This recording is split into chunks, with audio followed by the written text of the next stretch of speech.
Hello students, मेरे channel देववाणी संस्कृत में आप सभी का स्वागत है। आज मैं आपके लिए कक्षा 10 की हिंदी पाठ्य पुस्तक के संस्कृत खंड का नवा पाठ जीवन सूत्राणी अर्थात जीवन के सूत्र लेकर उपस्थित हुई हूँ। इस पाठ के विषय में मैं थोड़ा सा आपको बता देती हूँ कि यह पाठ महाभारत से लिया गया है। इस पाठ में उस समय की घटना का वर्णन है जब युधिष्ठिर जुए में अपना सारा राज्य हार जाते हैं और जुए की शर्त के अनुसार उन्हें 12 वर्ष का वनवास और 1 वर्ष का अज्ञातवास भोगना पड़ता है। वनवास को अपने चारों भाइयों और माता कुंती के साथ वनवास को जाते समय जब वह वन में पैदल चलते हैं तो उन सबको प्यास लगती है और वह जल की तलाश में एक एक करके सभी भाई वन में जाते हैं। सबसे पहले नकुल सहदेव, उसके बाद अर्जुन और उसके बाद भीम जाते हैं। जैसे ही वह तालाब के किनारे पहुंचते हैं और जल पीने के लिए जल को हाथ लगाते हैं, तभी उसमें से एक अदृश्य ध्वनि सुनाई देती है कि ठहरो, इस जल को पीने से पहले तुम्हें मेरे प्रश्नों का उत्तर देना पड़ेगा, अन्यथा तुम मृत्यु के भागी होंगे या मूर्छित हो जाओगे।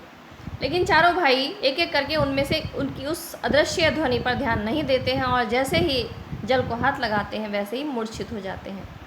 इसके बाद अपने भाइयों को वापस आया न देखकर अंत में युधिष्ठिर उनको खोजने के लिए जाते हैं और जैसे ही उन्हें सामने तालाब दिखाई देता है तो वह पानी पीने के लिए जैसे ही पानी को हाथ लगाते हैं उन्हें भी वही अदृश्य ध्वनि सुनाई देती है। युधिष्ठिर उस ध्वनि पर ध्यान देते हैं और कहते हैं कि आप जो भी हैं पहले प्रत्यक्ष होइए, मैं आपके प्रश्नों के उत्तर देने को तैयार हूँ। युधिष्ठिर के सामने यक्ष प्रकट होते हैं और अपने प्रश्न पूछते हैं। युधिष्ठिर के प्रश्नों से संतुष्ट होकर यक्ष युधिष्ठिर के चारों भाइयों को पुनर्जीवित कर देते हैं और इसी घटना का वर्णन इस पाठ में कहा गया है। एक श्लोक में यक्ष द्वारा पूछे गए प्रश्न हैं और उससे आगे के श्लोक में युधिष्ठिर द्वारा दिए गए उत्तर हैं। तो आइए पाठ पढ़ना प्रारंभ करते हैं। पहले भाग में 6 श्लोक तक हमने आपको पढ़ाया था, अब पढ़ते हैं 7वां श्लोक। धान्यानाम उत्तमम किंस्वित् धनानाम स्यात् किम उत्तमम लाभानाम उत्तमम किम स्यात् सुखानाम स्यात् किम उत्तमम। धान्यानाम यानी धान्यों में, अनाजों में, उत्तमम उत्तम, किंस्वित् क्या है, अनाजों में सबसे उत्तम क्या है। धनानाम स्यात् किम उत्तमम, धनानाम धनों में, स्यात् है किम क्या, उत्तमम उत्तम, धनों में सबसे उत्तम क्या है अर्थात सबसे उत्तम धन किसे माना गया है, सबसे उत्तम अनाज किसे माना गया है। लाभानाम उत्तमम किम स्वात्, लाभानाम लाभ में उत्तम क्या है अर्थात सर्वोत्तम लाभ किसे माना गया है। सुखानाम स्यात् किम उत्तमम, और सर्वोत्तम सुख किसे माना गया है, किसे कहा गया था, सुखों में सर्वोत्तम क्या है। अब युधिष्ठिर उत्तर देते हैं। धान्यानाम उत्तमम दाक्षयम, धनानाम उत्तमम श्रुतम, लाभानाम श्रेया आरोग्यम, सुखानाम तुष्टि उत्तमः।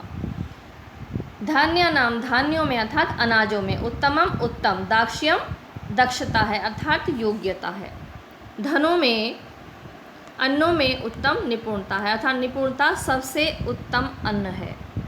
श्रुतम यानी शास्त्र ज्ञान, धनानाम उत्तमम धनों से भी उत्तम है यानी सभी प्रकार के धनों से भी सर्वश्रेष्ठ शास्त्रों का ज्ञान है।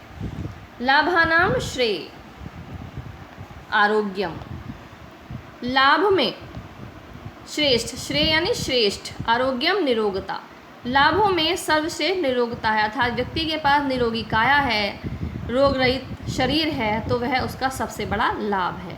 सुखानाम सुखों में, तुष्टि ही संतोष, उत्तमः उत्तम है, और सुखों में श्रेष्ठ जो सुख है वो संतोष है कि यदि हमारे मन में संतोष है तो हम सुखी हैं, और यदि हमारे मन में संतोष अथवा संतुष्टि नहीं है तो हमारे पास कितना भी धन वैभव भी इकट्ठा हो जाए, दुनिया का विश्व का सारा खजाना भी हमारे पास हो जाए, संतुष्टि के अभाव में हम हमेशा दुखी ही रहेंगे। इसलिए संतुष्टि को सबसे बड़ा सुख कहा गया है।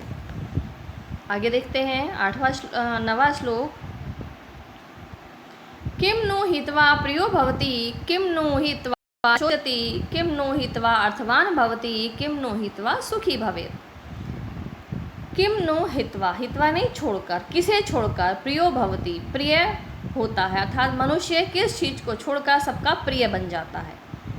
किम नो हित्वा न शोचती, और किसको हित्वा छोड़कर, न सोचती सोचनीय नहीं होता है अर्थात किस चीज़ को छोड़कर उसे शोक नहीं होता है, प्रसन्नता होती है।